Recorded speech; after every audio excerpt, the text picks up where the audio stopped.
Utah just made the top 4 for an elite offensive lineman, a 4-star in the class of 2026. Can they beat out some tough competition for him? That's what we're going to discuss on today's Locked On Utes.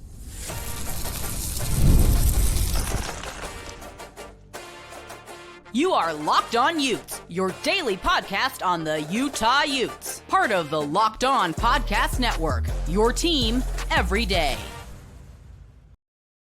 Hello, everyone, and thank you for making Locked On Utes your first listen and view of the day. We are part of the Locked On Podcast Network, available wherever you get your podcasts, as well as on YouTube. My name is JT Wistrcill, former intern inside the University of Utah Athletic Department. Excited to be joined on today's show by the Rafiki of recruiting, self-proclaimed, that is Moose Bingham, the president of War Room, CEO of Recruiting for Parents, former Utah, BYU kicker, you name it. Moose, always great having you on, especially we're going to talk recruiting. That's what we're going to do. We're going to talk about Utah versus BYU in the class of 26. BYU has a lot of guys from the state of Utah already. Utah is 0. Is that a problem? Also, just going to talk about, as you are involved in the recruiting world, what it takes, what's changed about recruiting in our final segment. But first, want to start with the big news that Kelvin Obit, who is a 4-star offensive lineman, I apologize if I butchered his last name. He's a 4-star offensive lineman in the class of 2026. This is a guy, 295 pounds, 6'5", an ESPN 300 top guy, on threes high on him too. Utah's in his top 3. His top 3 is Oregon, Utah, Nebraska, Michigan. First off, that's massive. The fact that Utah is right there with those schools gets me excited. And this is a guy that I do think, you look at that size, the frame, this is big for Utah to be in the top 4 for a high-profile offensive line recruit still. Yeah, well, one thing you got to look at is his wingspan, 6'11 and a half. He's almost got a 7-foot wingspan. All those things that you can't teach about this kid is there. Like, you're like, size check, aggression check, speed check. He's got that Derek Bulls type frame coming in where you're just like, this kid could be special. But the big question mark for me is competition. He's playing in Fruitland, Idaho. You're just like, who are you playing, bro? So I really want to see him come and compete against the OFA kids, go against the Ike Garcias, the Spencer Fanos, see what he can do in those situations. But this kid can do it all. And I like that he's playing offense. He's playing defense. He does shot put. He does discus. He's a true athlete in every sense of the word.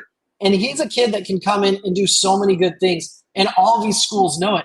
And the fact that Utah's in there with Nebraska, Michigan, Oregon, those are some top schools. And I think Utah, because they're close to home, because they can really bring his family in and create that family atmosphere, and because Utah can say, hey, we've got 2 tackles going right to the NFL next year.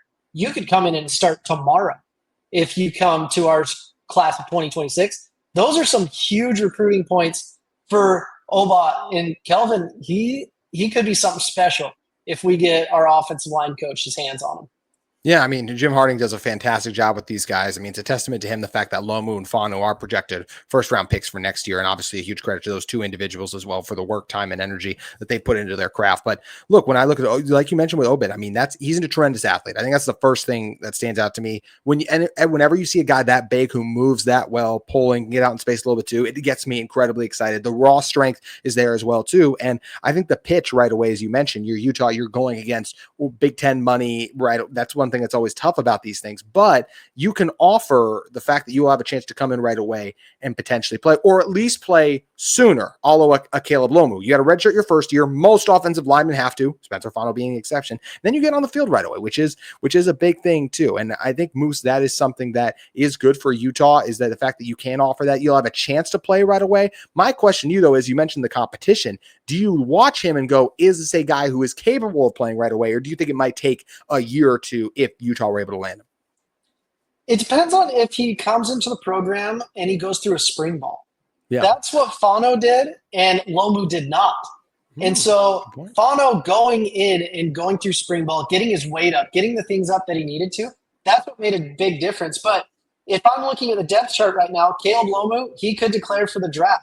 He's that good. He's a first-round potential draft pick. Spencer Fano, he should declare for the draft after this year. And then you have Ike Garcia, and that's your 2 deep really right there. So you're really only competing with Ike Garcia. And then you've got Kalolo Taga to come in as well. So those are your 2 tackles. And if you think you're better than one of those guys or both of those guys, come on in, compete, because you'd be the hot hand as of the moment you commit. which is massive. And you mentioned something that is concerning for Utah. We are really excited about Utah football's offensive line this year. I remain slightly skeptical about the interior offensive line, but I do think just another year of that group playing together, coming back, I think that's still an encouraging sign. But either way, like regardless of how I feel about this year, and it's still really good overall for the O-line, you're losing everyone. I don't see, unless Lomu has a bad year, he's coming back. Fano, I see no way he's coming back. And I'd be shocked if Lomu comes back. The other three guys will be eligibility out of this year, unless somehow Tongai gets a COVID year back, because I saw he was a 2020 guy, so that's the weird one. We'll see. Either way, you're losing a lot. So Utah does have a lot of work they need to do along the offensive line, whether that is in the transfer portal. You'll have a couple guys, Keith Olson, we mentioned Garcia. I'm really excited when Garcia finally gets on the field. The Tonga, the offensive lineman you mentioned, Satoa Moai, the offensive line USC transfer. He intrigues me. He's massive, like 6'8", so that gets me excited for what he could potentially be with Utah. But this is a Utah team who's, they got to get to work on this offensive line, and I think it's big in 26 for them to add some recruits as well. And they're probably going to even need to use the transfer portal next year before even you get to a guy like Obit, because you're losing a lot up front. Yeah, I mean, you're losing your top 7 guys in all reality. And so that is a massive hit for any team. But because of the coaching, because of everything that's going on, I think Utah can recover. But I think you need to have some depth almost this year, because it's the culture of O Block that makes it so unique. And if you don't have someone carrying the torch of the culture, that's where it becomes really, really difficult. But the huge advantage that Utah has is Devin Dampier will be back hopefully the next 2 years. Yeah. And so he'll be a junior this year. He'll be a senior next year. He was not a kid that gets sacked very often. He makes the O-line look good. He's not a statue sitting back there. He's very dynamic. And having a dynamic quarterback is a huge blessing and something that can propel Utah into even playoff contention this next year. And that's something that's incredibly exciting. The fact that Utah could be a team that has a chance to playoffs is partially because of that offensive line, but there's some work to do on the depth. Moose, you know the recruiting landscape very well. How do you just looking at things is the way you do? You see Utah up there, you see Nebraska, you see Oregon, you see Michigan. How do you feel like, just your rough feel, like how does Utah compare to those schools from a recruiting offensive line standpoint? Well, it's definitely different nowadays. There's an NIL component that comes into play. And the Big Ten has a lot of money. But what does this kid really need to do? He needs to develop. Does Utah do that? Yeah. They develop almost better than any school in the country. This kid coming from a low-tier level of playing football, he needs to be able to come somewhere where he can go home on the weekends and still have that community feel. Utah has that community feel and then some, and he can even drive home on the weekends if he's feeling homesick. There's some advantages there, but this is an uphill battle for Utah. I'm going to be honest with you and the fans. When someone's flashing X, Y, and Z numbers towards you, it's hard to say no. And at this point in the recruiting game, it's generational wealth for one of these top 300 kids, especially O-linemen. When you're looking at D tackles, they're getting paid more money than I've ever seen. And that's what's crazy. Everyone's trying to build from the trenches out, and they're spending like it. And so when a school with limitless pockets like Oregon, Nebraska, and Michigan are coming in, what is Utah going to have to do to be competitive in the NIL realm is a question they're going to have to ask themselves. And do they have the appetite to go against these other schools for a talent like this? The days of Utah landing the Spencer Fanos may be over.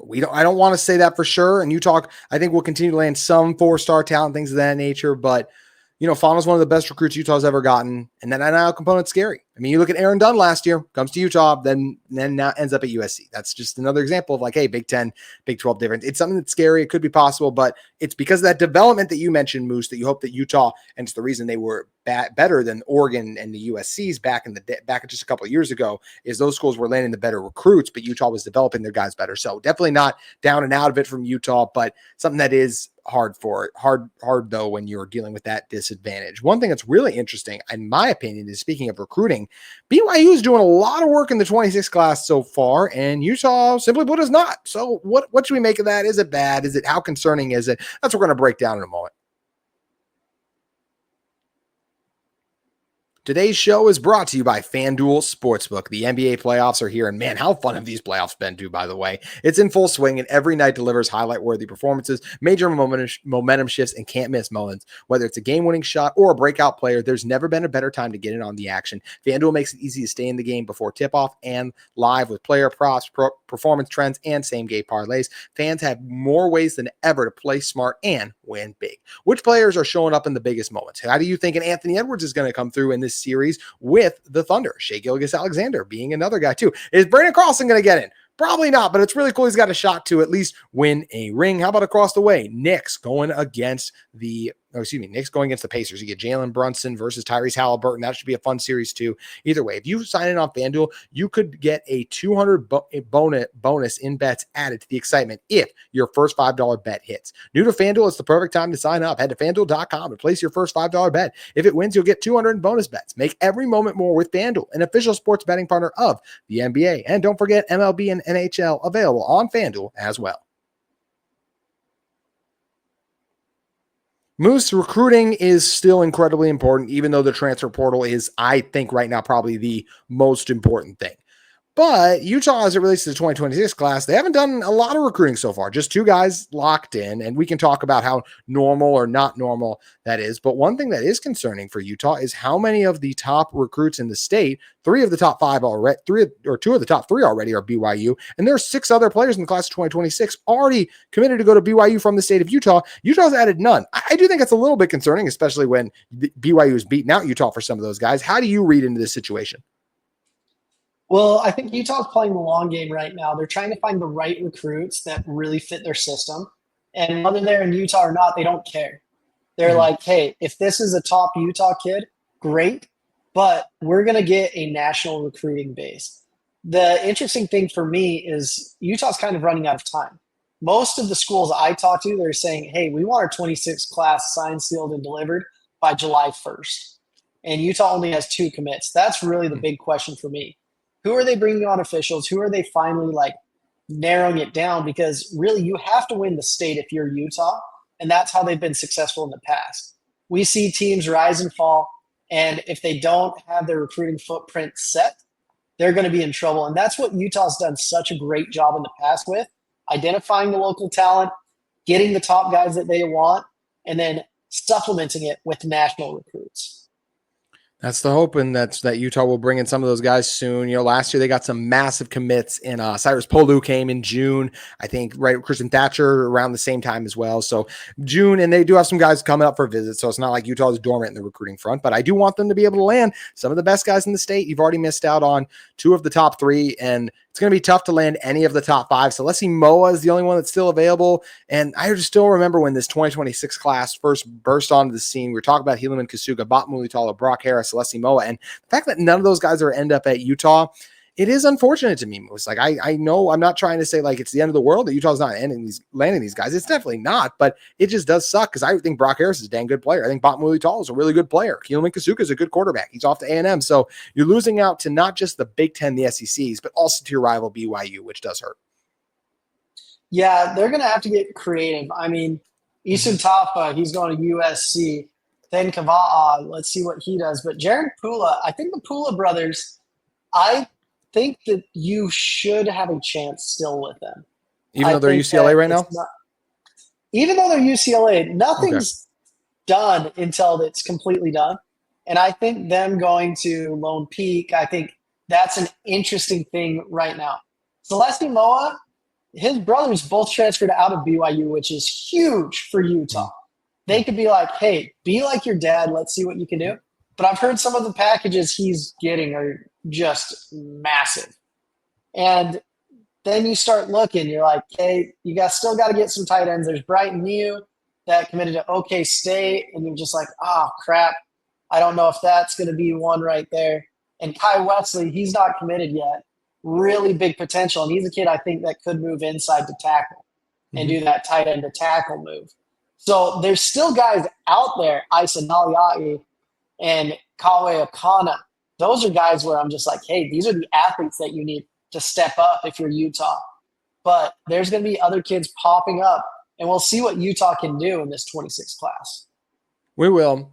Do you think it's the norm that Utah will not land top 5 guys in the state moving forward? Or do you think it's just, hey, this is a great class. These guys, because of how good they are, the SEC and Big Ten is going to swoop in, and it's just going to be harder and harder to beat those schools out for these guys. So there will be some years, like last year, Utah landed Polu, I remember, in the top 10. That was a nice get for them, and I think he was a top 5 guy. But I do feel like Utah will land top 5 guys in the state again. The question is just like, how frequently is Utah landing the 4-star talent, which this class has a lot of that. Well, the state of Utah used to be a massive secret that no one talked about. Like, now you've got guys coming in, and national recruiters will be like, hey, why aren't you looking at kids from Utah? When I talk to guys at Oregon, they're like, hey, Utah's a priority for us. We want to go in. We want to take those linemen out of there. So when you have other schools making your state a priority, you have to make it a you boy thing. And if you don't have that really centerpiece of the class pulling everyone in, it becomes really difficult. So you need someone like a Helaman Kasuga pulling everyone else in, saying, hey, Cyrus, come here. Aaron Dunn, come here. Like, that's what you need right now. You need a Brock Harris to pull an Isun Taufa, a Jaron Pula, a Celesi Moa. And that's how you really get the local class coming together. Hey, we played each other. Now let's play with each other and let's get something good going. And that's what Utah's pitch has to be. But they have to find that keystone recruit. When I was at BYU, my keystone recruit was Chaz Ayu in the 2016 class. It doesn't necessarily have to be a quarterback, but he's the one that got Alden Tofa. He's the one who got all these other guys. And it's a snowball effect where the kids will recruit each other, but you have to find that keystone recruit to bring everyone else in. It's a great point. Isaac Wilson to Utah, who followed Cash Dillon after Cash Dillon, or whatever order it was, I Garcia. So we have seen that be the case before for this program. And I do think Utah will land some 4-star talent, but I think the days of them landing like 4-star talents in one class, I think that's going to just be incredibly tough based on these recent recruiting trends that we are seeing. Moose, are there any other under the radar guys, maybe not even like towards the top like 15 of the 24 sports ranking, that you look at and you go, okay, this is a guy Utah should be in on and trying to bring onto their program? So there's potential guys. Malatali Benjamin out of Lehigh. He's a kid that I'm really, really interested in. I think he could be really, really good. There's another kid that just popped up at Desert Hills, Michael Vandermeed, 6'6", 300 pounds. There's a lot of kids in here where you're just like, who is this kid and what can they do? Dante Dyson, Andre Dyson's son, is a kid that I think is really interesting as well, the cornerback out of Northridge in Layton, Utah. There's a bunch of kids where you're like, where could this kid fit in? Who is this kid? And what can Utah do to really build up this team? Because you have to win the local kids. I think Adam Bywater is a local kid that you have to get if you're Utah. 6'3", 210 pounds, Ben Bywater's brother, not just because of who he is, but who his family is. That's another booster family that could come in and change the fortunes of Utah as well. And I love Graham Livingston. That's a kid that Utah also needs to go after and move heaven and earth to get to rep the University of Utah. You mentioned the state of Utah has become more of a player in the recruiting scene now. People know about it. People are going to come into it. But just as is the case with any state, if you are in your state, you can find those under the radar guys better than a lot of other ones because those top guys attract more attention. Hopefully Utah is still able to do that in this class. And even though they got some work to make up with BYU landing more recruits so far. Moose, the recruiting game has obviously changed. You are very plugged into the recruiting game. I'll ask you this. What do you think is the biggest thing that's changed when it comes to recruiting now? I think kids look at a school and how it can magnify their personal brand and personal image. They want to partner with schools that will elevate them to the next level. Some kids go in realizing, hey, the NFL isn't quite what I'm going to be able to do. But what can I really get out of my football experience? And how can I set myself up for that next stage in life? And schools that do that, that set kids up for the next stage in life, that is more important than anything else. What jobs are you going to have after getting a degree from Utah? What opportunities are you going to have? It's not just NIL now. It's your 40-year decision, and kids are realizing that more and more. So that's really what comes down with recruiting, where you have to understand what a kid's looking for and make sure that you provide all of those elements for them and then some. Is that more important than NIL for the majority of kids? Obviously, every individual is different, but do you believe what you said, setting them up for the next step is more important than how much you're going to get when you come to campus? I think the right kids it is, and the kids Okay. Utah are looking for. Mhm. Because if you have the kid that's just chasing the dollar, I'm seeing kids in high school now that are playing for their 6th high school. Yeah. I'm seeing kids in college that are on their 5th college. That doesn't spell success to me. Mhm. But the kid that sits there, grinds it out, and knows that he's working for his future, that's the kid I want on the team, and it's going to create consistency and create that culture that Utah's just dominated in. And so finding the kid that's going after the biggest NIL, you might win him on signing day. But come December 1st, he's no longer there. So let's find the right kids that are really bought into the program. How does the message change when you're going from recruiting high school kids, because you're still doing that obviously, but you're also focusing so much time, energy, and effort on the transfers? What's the different message you're sending to transfers rather than the guys who maybe want to be set up? Like you said, some of those individuals, they hope to be at Utah for 4 years, earn their degree, go on. A lot of them grad transfers or a transfer that thinks, hey, I'll be here 1 year of the league. What's different in the message to the transfers? So the message to the transfers, it's no longer, hey, we've got this coach that is going to love you up. We have this. It's, we have playing time for you right now. We have a need for you. We're willing to pay this. Someone else is willing to pay more. You can go there, but you're not going to play and have that opportunity to go to the NFL. If I need a tackle right now, I'm calling him up and being like, hey, we're losing both of our tackles. This is your opportunity to go to the NFL. Learn from someone that just sent 2 in the first round. You're next. And that's something that Utah is going to be able to do with Spencer Fano moving on. Hopefully someone comes in and that's the guy who ends up having next. And I do think that's something for Utah moves. That's got to still be something that Utah can use and pull on, right? Is the fact that they can say, hey, you come here, here's the NFL success. We have developed the most Big 12 football or most players from our university into the NFL, more individuals than any other Big 12 program. Even in the NIL world, that still has to matter for something, right? Yeah, it does. And it's finding the right kid that it matters to. Hey, Garrett Bowles, have you heard of him? He's been the highest paid offensive tackle in the NFL before. He's a kid that just got another contract extension. He's a kid that's going to really show you the ropes. I could give you $100,000 now, but how does $65 million sound with what you learn here and what we're doing? Because if you just want the short-term success, this isn't the place for you. If you want somewhere where you can grow as a person, get the technique that takes you to the next level, and have that killer attitude that you're going to be playing on Sundays for the next 15 years, this is where you go. This is where a Utah man is made, and that's what NFL scouts look for. Someone that can be the keystone to their program for the next 15 years, and that's you if you come here for this next year. Sounds like a dang good pitch to me. Got me convinced and ready. Final thing I'll ask you, Moose, is this. What's the right ratio in your eyes from transfers to recruits you should be bringing in each year? For example, Utah is bringing in 21 players through the transfer portals. Actually, that's more 20 because the defensive tackle, Dylan Battle, he's going to be a freshman year guy. But anyway, so they're bringing in 24 portal guys, 24 recruits, 21 portal guys. That's what the ratio Utah is doing. What do you think of that number? Do you think that's ideal? Is it too high, too low somewhere? What do you make of that? So when you change an offensive system and an offensive scheme, you're going to have that. Utah lost all but one quarterback in the portal basically this last year. They lost a lot. And so you have to replace those guys. Ideally, what you'd want as a team, as a system, is sign about 15 high school kids and bring in 10 to 12 portal kids. That's really what I'm seeing from a lot of these schools. And if you have a really rough year, it might skew those numbers a little bit. But ideally, you want to keep the lifeblood of your program, those high school kids coming in at a solid click.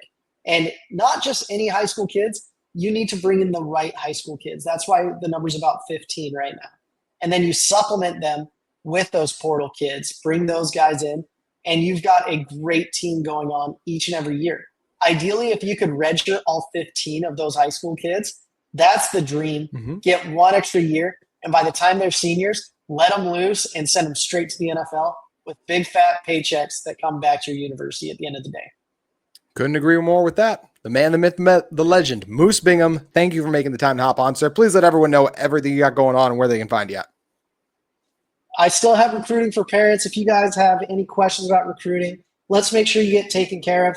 Maybe your kid is one of those 15. Maybe they're not, but let's find out sooner rather than later and do what we can to help your kids get to the next level. That's at recruiting4parents, the number 4.com. Moose, thanks for making the time. Anytime. Love you, JT. Have a great one. Love you. Appreciate you, brother. All righty, that's going to do it for today's Locked On Utes. We look forward to seeing you soon on an upcoming episode.